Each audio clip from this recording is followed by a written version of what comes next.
We've often heard of the so-called Ouija board. For those who don't know, it is essentially a game board with a planchette that participants move around to spell out answers to their questions. Some see it as mere superstition or just another game, while others claim it to be truly haunted. This is one of thousands of stories revolving around the Ouija board, narrated by a young man residing in London, UK. The young man's friend claimed to be a spiritual medium. One day, in the late 90s, he visited his friend's home, knowing that he used the Ouija board. Curiosity piqued, he asked his friend to show him what the board could do.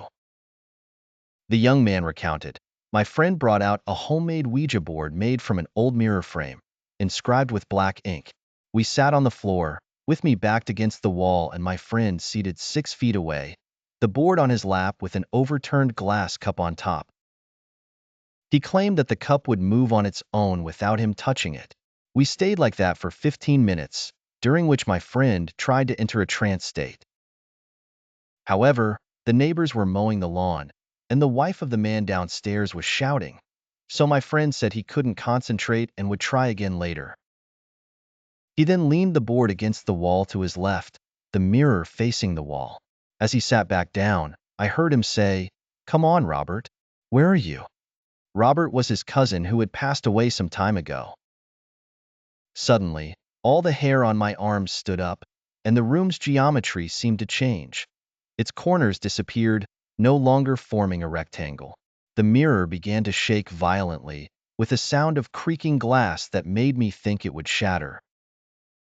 Sunlight reflected all around the room from the mirror, leading me to cover my face, fearing it might explode.